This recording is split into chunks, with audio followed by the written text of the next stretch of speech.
What's going on, guys? It's Lincolnite, back for another video. So today, I'm sure you can tell by the title, I'm going to be talking about whether or not a 600 makes a good commuter bike. So I guess what I mean by a commuter bike is a bike that you don't just ride for fun. This is a bike that you take to work or you take to school, something that basically you daily drive. Now, me personally, I live in the city. I pretty much take all city roads to get to work, and I use both this bike and the bike that I used to have, a CBR 300R. I use those as commuter bikes. And I guess just for a little bit of information, I thought that CBR 300 was honestly a perfect commuter bike.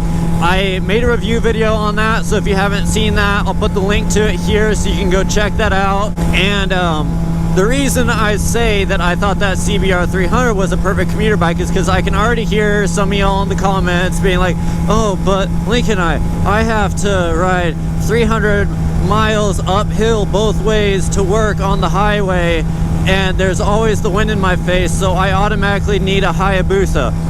I'm gonna kind of talk about that sort of thing, like the whole power topic in this video.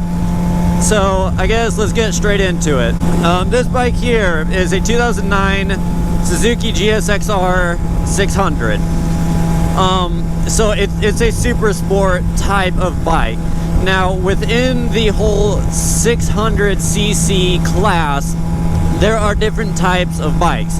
So you have the Super Sport, which is basically a race bike that made its way into the public hands of guys who vape and drive lowered Honda Civics. There's other types of 600s too that involve different seating positions and different engine configurations. For example, you have bikes such as the Yamaha FZ6R or the FZ06, which was the precursor to the FZ6R, I believe. So they actually have the R6 engine in them, but it's more of an upright commuting type of bike. So the handlebars are going to be elevated a little more. You're going to have a bigger windscreen. You're not going to be in that race position where your legs are also underneath your ass cheeks. There's also bikes like the Ninja 650, which is a 650 cubic inch bike, but it's a parallel twin. So it's not going to be that inline four race bike type of sound or race bike type of power, but it's going to have more low end torque. So if you're considering getting like a 600 for a commuter bike, regardless of, you know, how much riding experience you have or whatever, look at the different types of 600s and figure out which one you might like a little more. So I'm going to focus more on the Super Sport 600 as a commuter bike. As far as gearing and stuff goes, very rarely do I ever get into 5th or 6th gear unless I want to keep the RPMs like really low. Like if the sound of this thing is just getting absolutely obnoxious and I need it to be a little bit quieter, I may shift into a higher gear to keep the RPMs lower. You know, top speed I'm usually probably hitting when I'm commuting is about 50 miles an hour. I can pretty comfortably do that in 4th gear.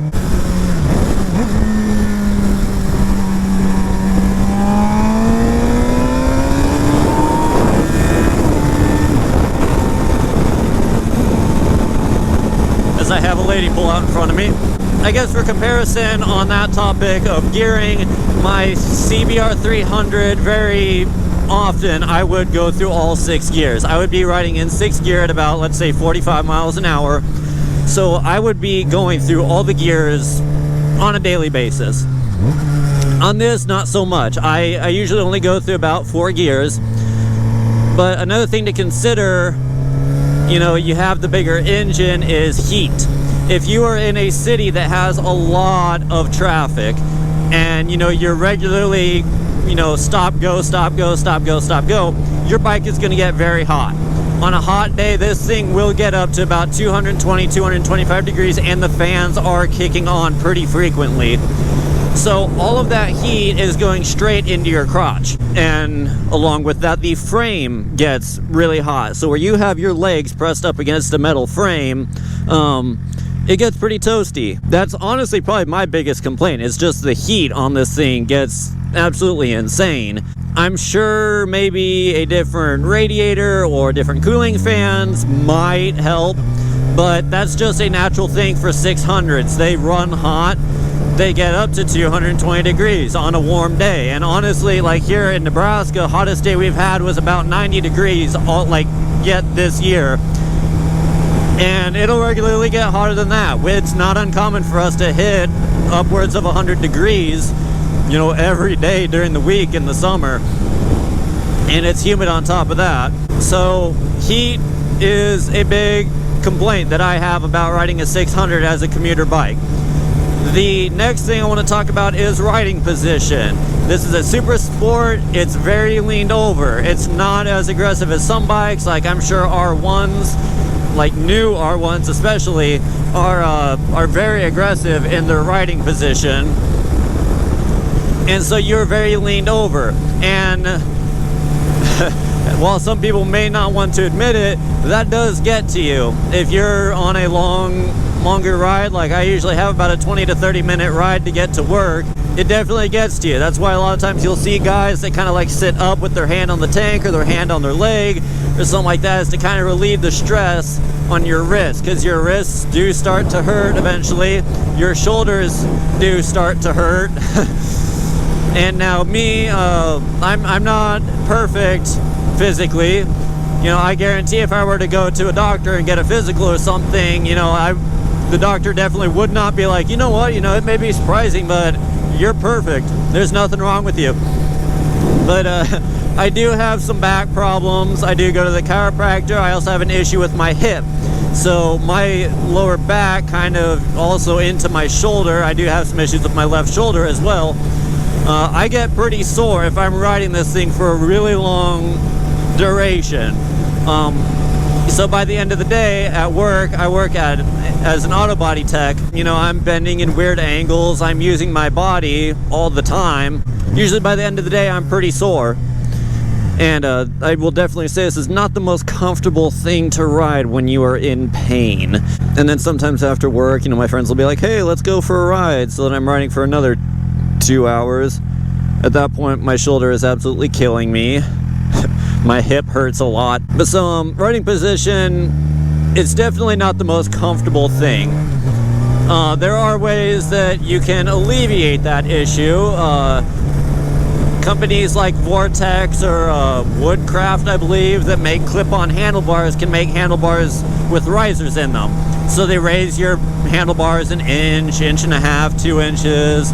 I don't know what the maximum rise that they can do is, but that will raise your handlebars.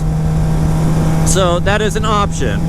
Also, the seat on this isn't the most comfortable thing ever. I will say it's better than a lot of seats that I've sat on motorcycles. I cannot stand like the 07 to 09 or 07 to 2012 CBR 600 RRs. I hate the seats on those. I cannot stand them.